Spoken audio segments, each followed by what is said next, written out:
and welcome to Book Talk with Melissa Aho. I'm your host, Melissa Aho. This is our very first podcast, and I'm delighted to have you listening in. Today I'm talking to Susan Wakefield.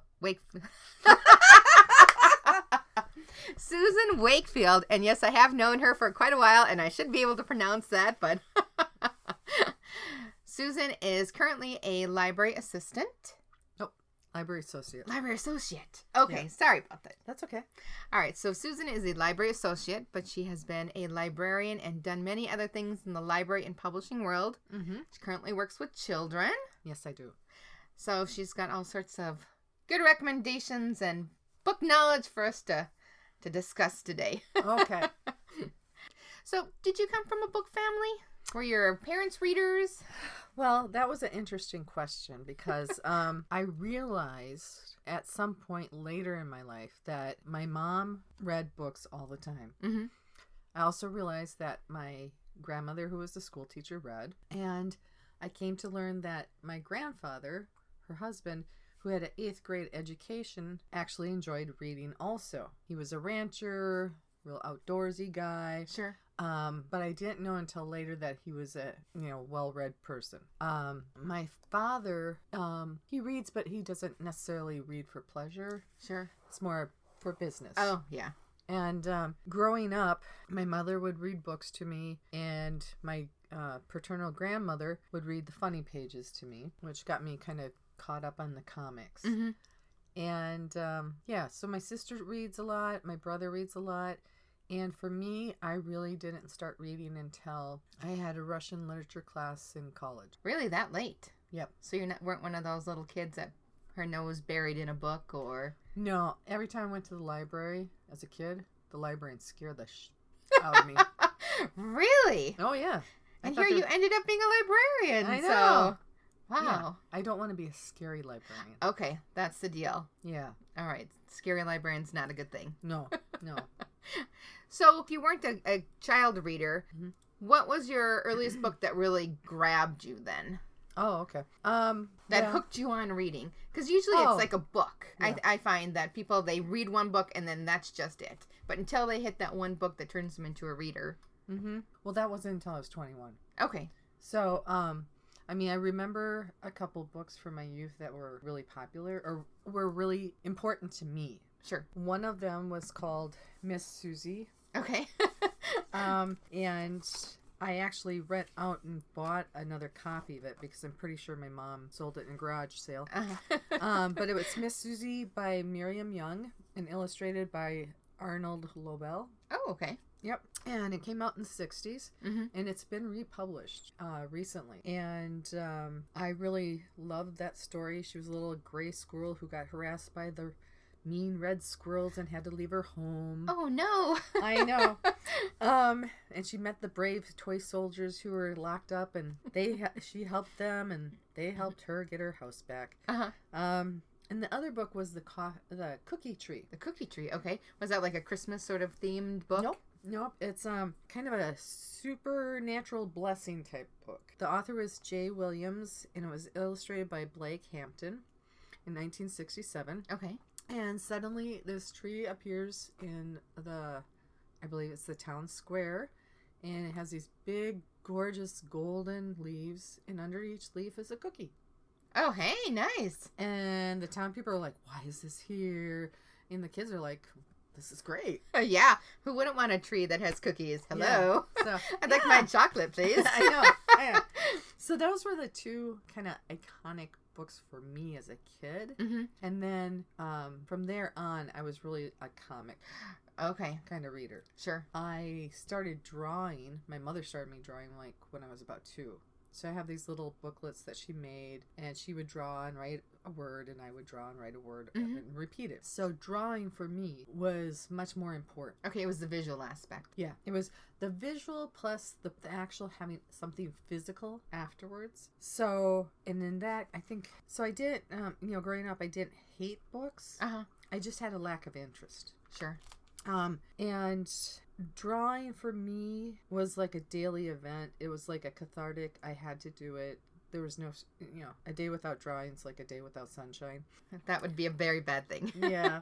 So drawing and hanging out outside. And for me, I had value at the end. I had something I produced. I had a drawing. I could share it. I could give it to someone.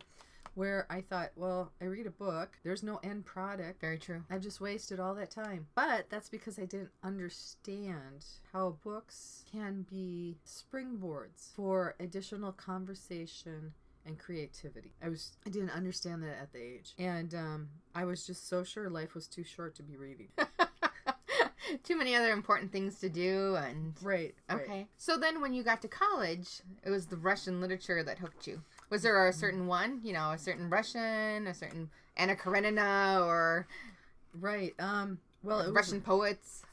It was Russian literature, and it was for 1 month, Okay. all of January, and which I really loved. That's all you had to do was read what he assigned. And it's going to sound really stupid, but it was War and Peace.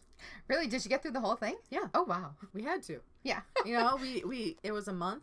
We met for class for maybe a couple hours, and then you were expected to go off and read for 10 hours. And just read. And then come back and talk about it. So we did Tolstoy, and we did, forgot some of the other authors. But we did a number of the high point, male, they were male Russian authors. And I thoroughly enjoyed it. And it's only because of the professor who was able to really bring to light the subtleties in the writing. Sure. I mean, Russian literature is a little bit dense. A little hard to get through, I've found personally. Well, he made it exciting because we came together and we talked about it. And that was my first experience of talking about books. I mean... Okay, sure. The engagement, the excitement, the interest. And I was never into the teenage bodice-ripping books.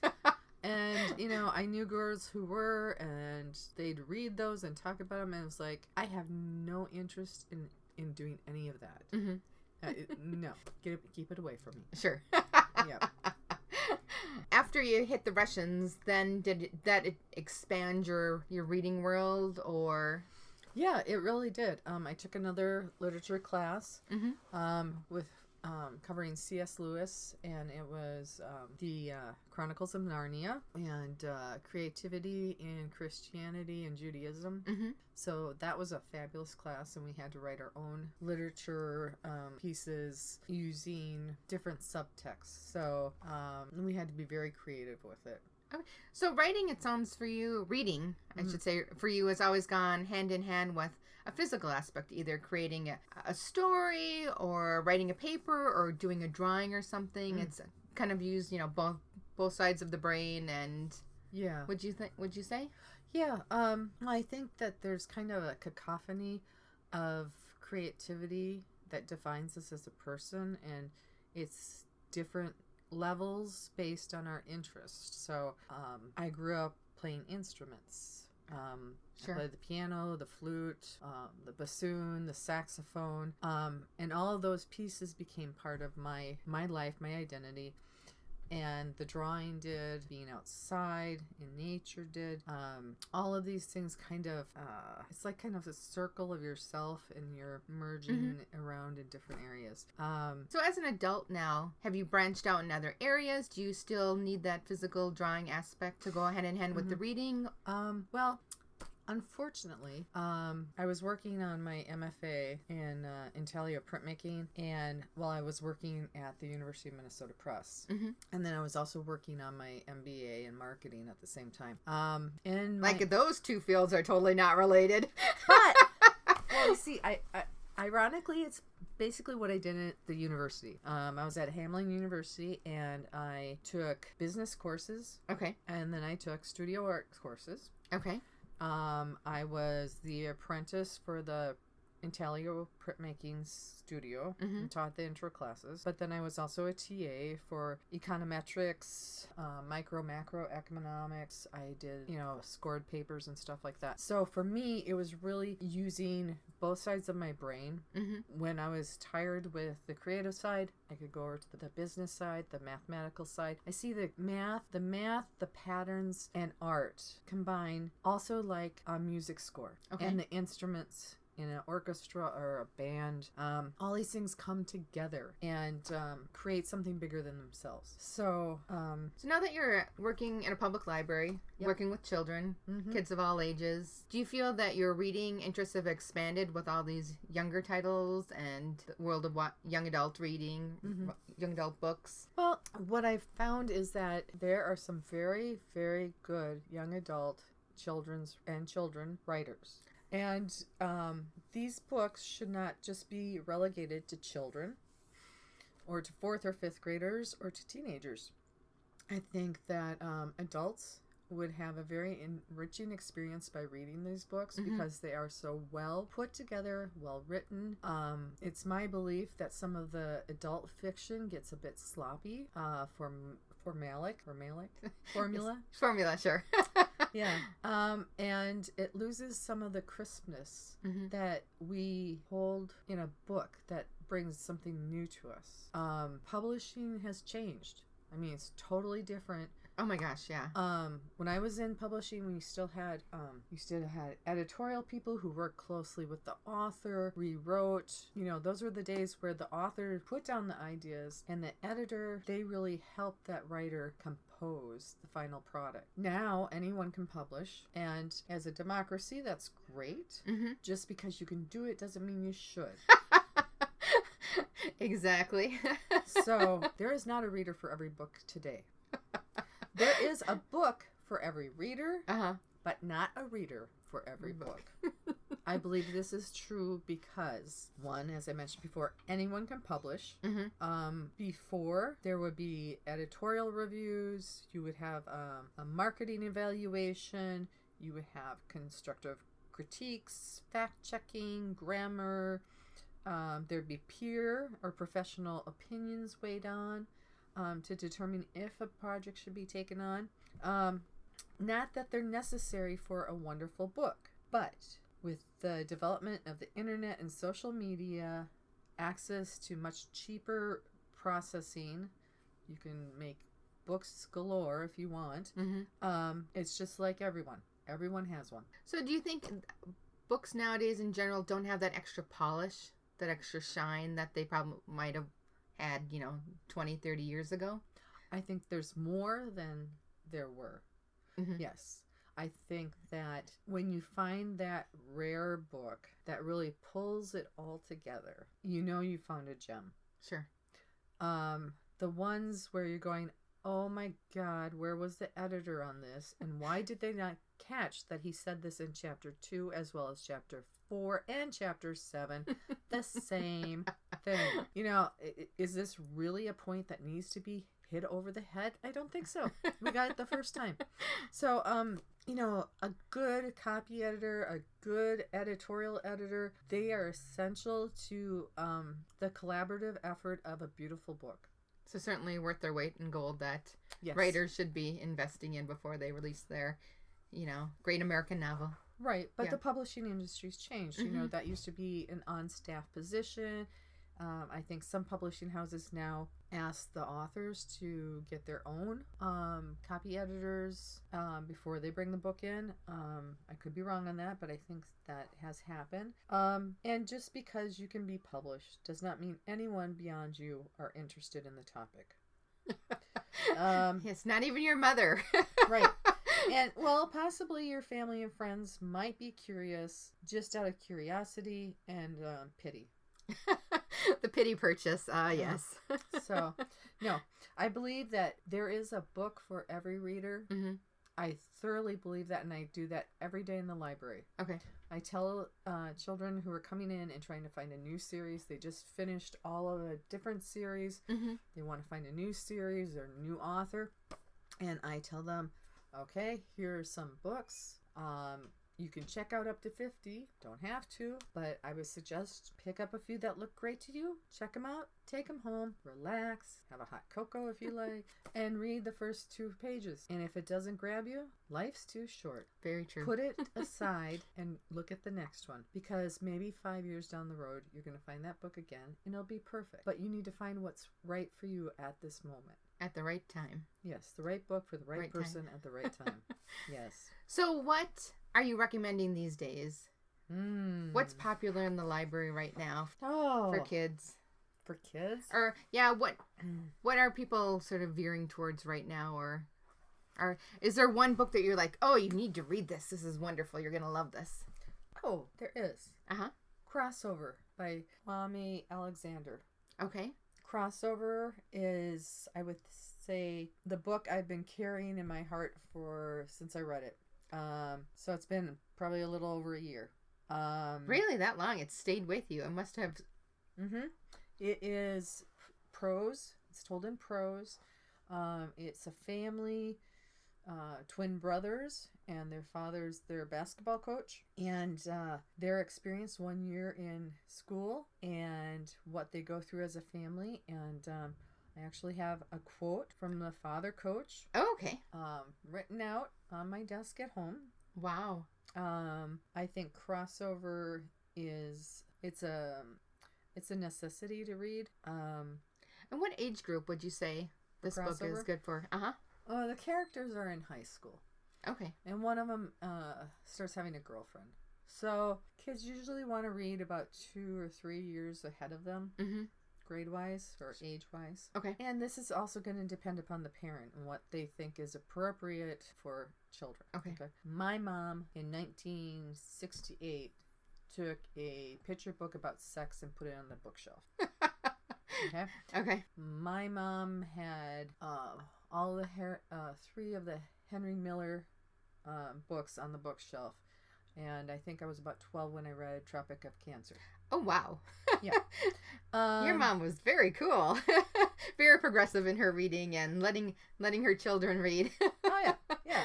I loved Lady Chatterley's Lover when I was like 12, 13. That was pretty cool. I'm like, wow. Wow, sure. That's a lot better than what Ava's reading down the street. I don't know. So, it gets complicated because parents want to protect their children, and I think we forget as we become adults how in touch children are with the reality around them. That they may not be able to express what's going on with words. But they know if they are in a dangerous situation, or if there's someone they can't trust, or any other thing. They pick these things up and they can perceive them, regardless if they can express it in a concrete way. And I think that's another reason why like the Boxcar children have been popular for a long, long time. 4 kids on their own. Yeah. Parents are dead. They don't want to go to the social services. They're gonna hide out in boxcars. Yeah. Who else wants to do that? I mean, everyone. Yeah. I mean, a good children's story always seems to have someone's dead. The hero or heroine is an orphan or has a parent that's not available, either mentally or physically, and so they're left alone to have this adventure or right. You remind me of Neil Gaiman's Coraline. Yes. Where the parents are too preoccupied with their own occupations, and she searches out for the mother. Wasn't it the mother? Well, she's looking for a family. She wants a family, and she goes through this magical door, and there is a family. They're in the evil family. True. But they give her the attention that she doesn't get from her parents. And, I think that's, again, Neil Gaiman's just fantastic. So, all of his books have learning experiences in them for adults and children. Oh, definitely. So other ones that I recommend, one book I recommend is The Big Necessity, The Unmentionable World of Human Waste and Why It Matters. Okay, that sounds very non-fiction-y. Oh, it's a non-fiction book. Okay. And the author's British right now. But she looks at the fact that we can't have clean water until we start dealing with how we deal with waste products. Because if we do not keep the waste away from the water sources, we're just contaminating the water, and we're not dealing with the underground issue, the underlying issue. It was a wonderful book. So is this kid appropriate? No. Okay, so this is for adults. Yeah. Okay. Yeah, I'm all over with it. It's okay, sure. Yeah, I can tell someone, like, the little kids, you can go have this one, and then, I can tell someone, well, go read Knut Hamsun. Yeah. Yeah. And that's, one of the authors I get stuck on. Like, you get obsessed about something. Yeah. Like, this would have been in the early 90s, I think. I just got on a Knut Hamsun. So what would be a perfect title? I'm trying to think of... Well, Victoria was one, but there's other ones. I went through his English translations at the time. Mm-hmm. And I'm sorry, I can't come up with something besides Victoria right now. But another teen one that came out recently, We Were Liars. I liked that by E. Lockhart. Oh, and The Girl Who Drank the Moon. I've seen that one around. Yes. And so it's been getting really good reviews. Yes, it's very well put together. Okay. It is a beautifully complex, well put together book because you have got Sleeping Beauty. You have all those Disney adaptations of Grimm and others, making them cheerier than they were. But bad things happen. Yeah, they do. You know, it's more reality in those. And you had witches, you had devils, you had all this stuff. Mm-hmm. And we all grew up. Yeah, everybody survived. Yeah. Yeah. Yeah. So are there any books that you're looking forward to reading in 2017? Anything that's coming out? Anything new? Personally, I'm hoping for a new George R.R. Martin book in 2017 or 2018. Okay. Well, I write lists all the time. Okay. Okay. You're a lister. Yep. There's way too many books that are being published, and I know I'm never going to read them all. So I like to keep lists of new and recommended titles. Mm-hmm. There's certain reviewers that I used to go and visit when I was in publishing, and I highly recommend or highly regard their reviews and their reviewers. And so I'll typically look for those or other book award winners. Okay, sure. Specifics, and then kind of culminate list and then start to narrow them down by that. Talking with a friend who was in publishing, you know, the cover can totally sell a book. Oh, yeah. And he and I were talking about how he worked in a bookstore at that time. And he went in and he walked by this one book, had no interest in it at all. None. Topic, none. But the cover, he could not get away from the cover. He ended up buying the book. Just because of the cover? Just because of the cover. I don't know if he ever read the book or not. Uh-huh. Yeah. But it's all about the cover. It's all about the... So, yeah, I'm hoping to read Lab Girl in 2017. Okay. By Hope. I think it's Gertrude. There are a number of other books that I am hoping to get to. And there's so many that I still want to go back. I like going back and exploring Pulitzer Prize winners. Mm-hmm. Again, like Knut Hamsun was Nobel Prize. You know, you get caught in an author, you want to read all of them. I think I did that with Florida author who wrote 10,000 Islands, Randy Wainwright, when we were in Florida. Mm-hmm. And we went to the Everglades. Yes. And I picked up in the airport a Randy Wainwright book about the 10,000 Islands where he includes, it's a historical fiction book, basically. And it was so engaging. And so I followed a lot of his books. And for the most part, I like most of them. Some of them, there's periods where, you know, they're not what I wanted to read at that time. But I do love his books and his characters. As you mentioned earlier to me before we started this,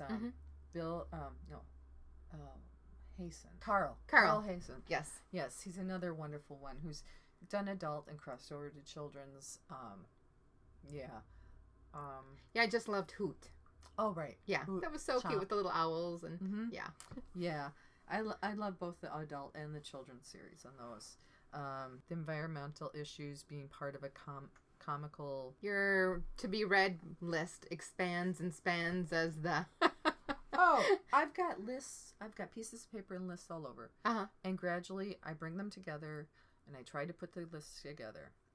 And what I'll do is then I will go out and look at reviews and I'll remind myself of the topic because sometimes, you know, you don't get enough information in the title and author and if it's been a while. And but for me particularly, I like South Pacific books. Okay. I like travel memoirs. Also some nonfiction fictionalized books about Tibet. that were a few years ago coming out. And I used to run a book club. And that was fun because I like to get international authors to expose the club members to exceptional international writers and to get them to see things a little different. One of the books was about Tibet. Do you remember the title? I have it somewhere. I'm sure I can find it. For listeners, Susan is stealthily paging through her her notes. Yeah, that's not a good thing to do. But so many titles in the brain, it's just hard to. It is, and I'm not good at keeping them. The reason I keep a written record is because I need to be reminded, and it essentially helps me because I cherish these moments with the books. My mindset towards books has totally turned around ever since that Russian literature class.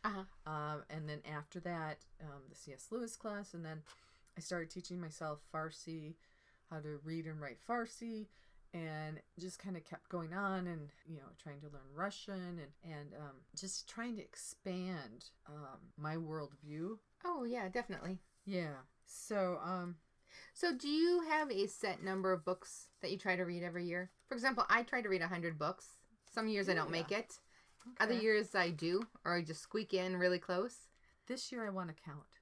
Okay. I haven't counted before, but this year I really want to see how many I can get in. And I don't want to read just to read. I want to read because I find it a good book. A zombie apocalypse has just happened. Yes! It's a zombie apocalypse question. Yes. I was so glad there was one. Okay, the zombie apocalypse has happened. You're allowed to grab one book as you head out.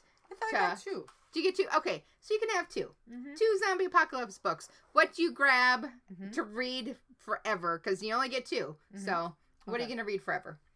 Can I insert here? You can. Okay, at the library, I go from the children's library, to the adult area. I drag my leg and put my arms out and moan.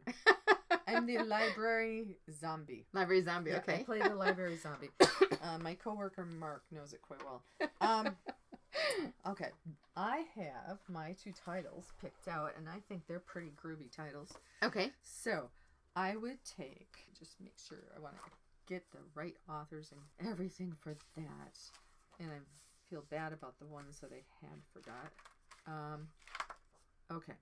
Number 1, The Zombie Survival Guide, Complete Protection from the Living Dead by Max Brooks. Oh, everybody loves Max Brooks. Right. Yep. So I want to know what's going on there. But then I want the SAS Survival Handbook, The Ultimate Guide to Surviving Anywhere by John Lofty Weissman.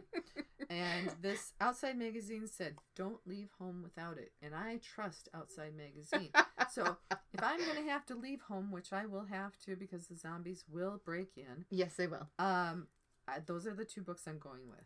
Really? See, I figured you'd pick two fun fiction books that you could just keep reading and reading forever until the end of time. And you picked two ones that are going to help you survive. So those are very good picks. No, I think if I got books that I really wanted to read, I would be so focused in the book that the zombies would creep up on me and I'd be dead in minutes. So, I'm hoping to outlive the zombies and then start a new publishing house. Excellent idea. Yeah, I always wanted to do that. Totally. Yeah. So, what else do we have? Well, I think we're running out of time. Okay. Unless there are any great titles that you would recommend that you can think of. Think of at the top of your head. Okay. I love Bill Bryson, In a Sunburnt Country, about Australia. Yep. I read that before I went to Australia to live on a boat for 3.5 months. Okay. And the person I was living on the boat was from New Zealand. And in New Zealand, nothing will kill you. Okay. Nice people, nothing will kill you. Have a cup of tea, have a beer. You're all good. In Australia, Everything will kill you there. Can I swear on this? Well, it's a podcast, so maybe we'll edit that out. Okay. Everything there will kill you. Oh, no. Yes. And so that's basically Bill Bryson is recording his travels to Australia. Mm-hmm. And how, there's the jellyfish and there's the sharks, and then there's the crocs, and then there's the snakes, and then there's the spiders. And when I was there, it seemed like a lot of people, tourists and others, were like meeting their demise. There was a brown snake in the garage, and the British visitor just had to go get it. Oh, sure. Let's just pet the nice snake, right? Yeah. Or the guy fishing with the dog on the dock, and the croc just took the dog along with the leash. Oh, no. Poor Fluffy. Poor Fluffy. So I really loved that book, and he's from Iowa. He lives in England now, but he has that Midwestern sensibility and sense of humor. Mm-hmm. So that when he goes with a group out to Ayers Rock, and a woman in the group is standing next to him and goes, "We drove all the way out here in this hot heat to look at this." And he gently tries to educate her into the cultural significance. Her next thing, I believe she says, is, "You're sunburnt." I'm paraphrasing, but the book is lovely. Mm-hmm. It's lovely. There's so many other books I would love to recommend, but we're out of time. We're out of time. Well, thank you so much, Susan, for being our first guest on Book Talk with Melissa Aho. Thank you. Thanks, everybody. Until next time.